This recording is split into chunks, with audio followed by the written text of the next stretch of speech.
ओम नमो भगवते वासुदेवाय नमः। त्रेता युग में जब कंस ने विष्णु के अंश का पता लगाने के लिए नेत्रासुर नाम के राक्षस को भेजा था, तो वहाँ वृंदावन में भगवान श्री कृष्ण और बलराम ने नेत्रासुर का वध कर दिया। नेत्रासुर के वध के बाद कंस आग बबूला होकर वृंदावन पहुंचा, लेकिन जैसे ही उसने वृंदावन में घुसने की कोशिश की तो वहाँ चारों तरफ सुनसान और धुआंसा दिखाई दिया। कंस बहुत जोर से चिल्लाया और जब उसने अपनी आसुरी शक्तियों से वन को भस्म करने की कोशिश की, तभी ऊंची आवाज में एक चेतावनी शब्द सुनाई दिया, ठहरो कंस, यह अनर्थ मत करना, क्योंकि यदि आपने ऐसा किया तो धरती और प्रकृति दोनों का अस्तित्व समाप्त हो जाएगा। चारों तरफ जो हरियाली है, अगर वह नष्ट हो गई तो धरती बंजर बन जाएगी। कंस ने पूछा, कौन हो तुम? तभी कंस के सामने एक सुंदर स्त्री प्रकट हुई। कंस ने पूछा, कौन हो तुम? तब स्त्री ने बताया, मेरा नाम वृंदा है और मैं भी सालों से यहाँ रहकर उसी की प्रतीक्षा कर रही हूँ जिसकी पहचान के लिए आप निकले हैं। कंस ने वृंदा से पूछा, तुम्हारी उस चक्रधारी से क्या दुश्मनी है? तब वृंदा ने बताया कि पूर्व जन्म में मैं शंखचूड़ नामक राक्षस की पत्नी थी और नारायण ने उस समय मुझे अपशब्द कहे और मेरा और मेरे पति का अपमान किया था, तो उसी का बदला लेने के लिए मैं प्रतीक्षा कर रही हूँ। कंस ने कहा, तो क्या तुम मुझे उस छलिए के बारे में बता सकती हो कि वह कहाँ है? वृंदा ने कहा, मैं इतना तो नहीं जानती, लेकिन नारायण के 4 भगत हैं जो वृंदावन में गोपियों के रूप में निवास करते हैं। तब कंस ने शंखचूड़ को उन 4 गोपियों की पहचान कर, जिनके नाम सुनंदा, सुभद्रा, रंगवाहिनी और चित्रगंधा था, पकड़ कर लाने के लिए कहा।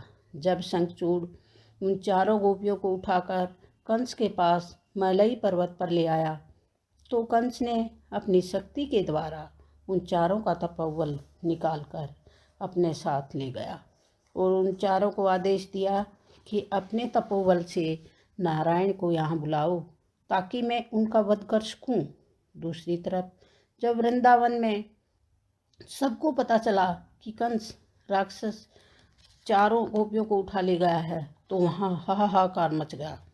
जब भगवान श्री कृष्ण राधा दाऊ बलराम के साथ गोपियों को बचाने के लिए मलई पर्वत पर गए, वे शंखचूड़ को मारने में बार बार विफल हो रहे थे।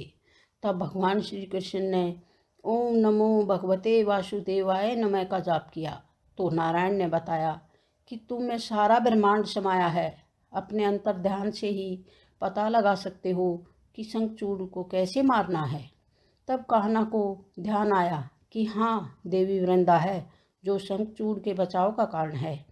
शंखचूड़ ने वृंदा की दी हुई चूड़ामणि जो अपने सिर पर धारण कर रखी है, वही देवी वृंदा की पतिव्रता शक्ति है।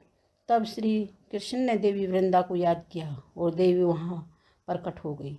4 गोपियों की शंखचूड़ ने बंदी बना रखा था। तब देवी वृंदा ने बताया कि यदि आप यह चूड़ामणि शंखचूड़ के सिर से हटा देंगे तो आप शंखचूड़ को मार सकते हैं। तब श्री कृष्ण ने वृंदा से कहा, हे देवी, यह काम केवल आप ही कर सकती हैं। देवी वृंदा ने बहला फुसलाकर शंखचूड़ से सिर से वह चूड़ामणि उतरवा ली। शंखचूड़ के सिर से चूड़ामणि उतरते ही देवी वृंदा ने अपने अस्तित्व की शक्ति दुष्ट शंखचूड़ के सिर से उठा ली और भगवान श्री कृष्ण को शंखचूड़ को मारने के लिए प्रार्थना की। शंखचूड़ को मारकर सभी गोपियों को कंस की कैद से मुक्त करवा लिया। अब देवी वृंदा ने शंखचूड़ की मृत्यु होते ही कान्हा से कहा, मेरा कार्य समाप्त हो चुका है, मैं वृंदावन छोड़ के जा रही हूँ इस लोक से हमेशा के लिए। तब श्री कृष्ण ने देवी वृंदा से कहा कि हे देवी, विष्णु के लिए आपका रोष समाप्त हो चुका है।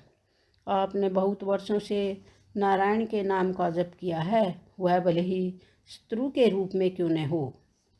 धरती पर आपका रहना अति शुभ है। तब गर्गाचार्य ऋषि ने बताया कि हे देवी, आपने नारायण पर क्रोधित होकर उसको शिला हो जाने का शाप दिया था और यह शिला वही शालिग्राम है। आपने सच्चे हृदय से नारायण का नाम का जाप किया। नारायण तो बहुत दयालु हैं, उनको जो जिस रूप में याद करता है वे उसी रूप में उसके हो जाते हैं। प्रभु, अब देवी वृंदा ने नारायण को पति रूप में स्वीकार किया। तब शालिग्राम और वृंदा का विवाह हो गया और भगवान श्री कृष्ण ने कहा कि देवी वृंदा, अब आपको आज से ही नए नाम से जो तुलसी देवी होगा उससे पुकारा जाएगा। जय तुलसी मैया।